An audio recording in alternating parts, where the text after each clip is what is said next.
Welcome to Press Review In Depth, where we delve into the issues that matter most in the Middle East. Today we'll look at what the press is saying about the second round of talks at Geneva 2.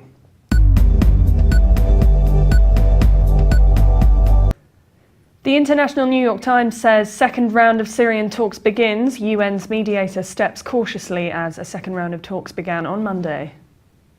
The article says the UN mediator Lakhdar Brahimi resumed the talks in cautious style. He met with opposition delegates, which included for the first time representatives of armed groups fighting in Syria, and later with the Syrian government's team. Prior to the talks, Brahimi presented a four-point memorandum to be taken into consideration by both sides. The points included ending the violence and fighting terrorism, forming a transitional governing body, defining the relationship between the government and security services, and starting some form of national reconciliation dialogue. Meanwhile, regarding the ceasefire in Homs that freed civilians trapped for 2 years, the original ceasefire was interrupted over the weekend by mortar shells and sniper fire that left 11 people dead and 27 wounded, the authorities said. The article said modest progress was reported Monday in the international effort to destroy the Syrian government's chemical weapons arsenal, which has been underway since October. The Director General of the Organisation for the Prohibition of Chemical Weapons, Ahmet Uzumcu, said in a statement on Monday that a significant effort is needed to ensure that chemicals that still remain in Syria are removed in accordance with a concrete schedule and without further delays. An article in the Syria Times says combating terrorism the priority at Geneva 2. The article says Syrian Minister of Information Omran al-Zawbi reiterated that the issue of terrorism in Geneva is Syria's top priority and terrorism should be halted. The delegation of the coalition opposition is afraid of discussing the issue of terrorism, so it fabricates accusations against the Syrian government. Furthermore, al-Zawbi declared that whatever results to achieve in Geneva 2 should be put to popular referendum, asserting that the Syrian official delegation is willing to orderly and logically discuss Geneva 1 articles and starting from articles pertaining to combating terrorism and halting violence. Al-Akhbar published an interview with John Wilkes, Britain's envoy to Syria, during his visit to Beirut.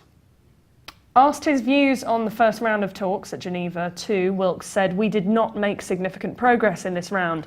Nevertheless, the parties sat at the table and all the sensitive issues were discussed, including forming a transitional governing body with full powers, combating terrorism, the humanitarian situation and exchange of prisoners, and all others detained." Wilkes added, "In our opinion, the basic and fundamental issue in the negotiations is maintaining Syria's territorial unity. One of the basic goals of the Geneva conference is to keep Syria, as it appears on the map, unified. So whoever rejects the Geneva principles is effectively encouraging partitioning the country." When asked about the disappearance of the moderate opposition, Wilkes replied, "We as a British government deal with the moderate opposition.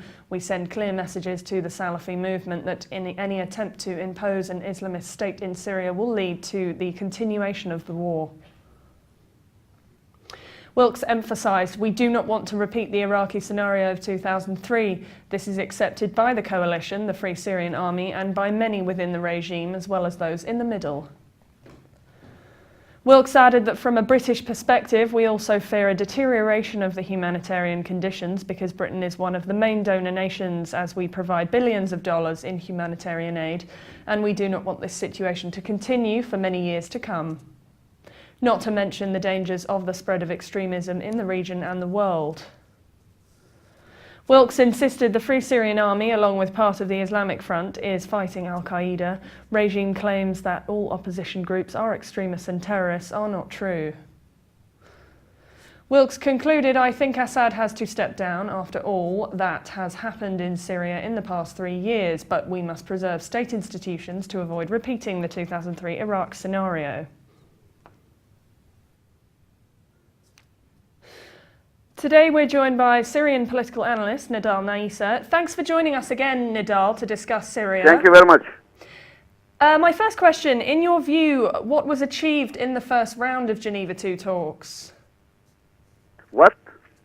In your view, what do you think? I can't hear you well. In your view, what do you think was achieved in the first round of Geneva II talks?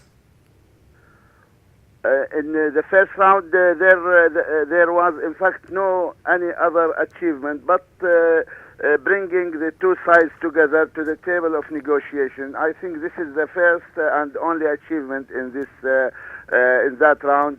I think it was, in fact, a great achievement after 3 years of conflict and war, and it paved the way for the second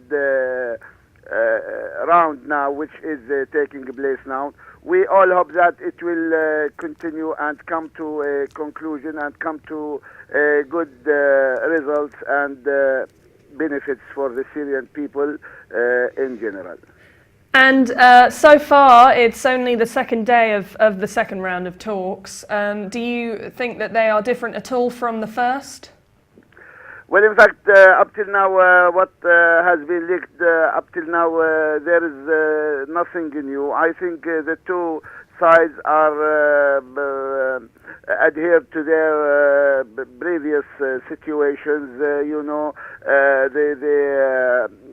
The coalition delegation wants to begin from the last paragraph, which is the transitional government, and the Syrian official government delegation wants to begin step by step from the first paragraph, which is fighting terrorism and stopping violence in Syria and stop the killing in Syria and ending this catastrophe which is taking place in Syria. I think there is a kind of difference and disagreement about the priorities of the discussions. I think that for myself, the main priority in Syria now is stopping and ending terrorism in Syria, and after that we come to discuss any other item or paragraph. The first priority, for now, is stopping terrorism. And so you think that combating terrorism should remain the priority. Do you think there's any chance of both sides reaching an agreement? Up till now, I don't think.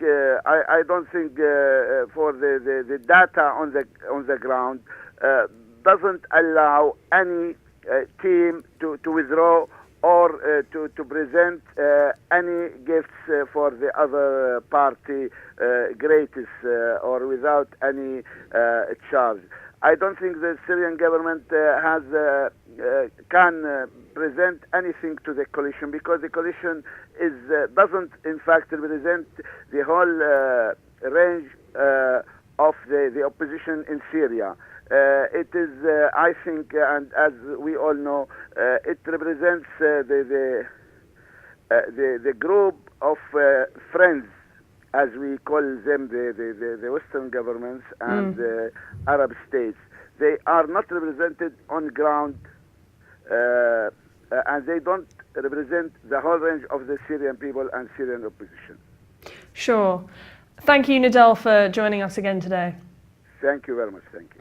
That was Nedal Naisseh, political analyst. For more updates, please visit levant.tv. Thanks for watching. Bye for now.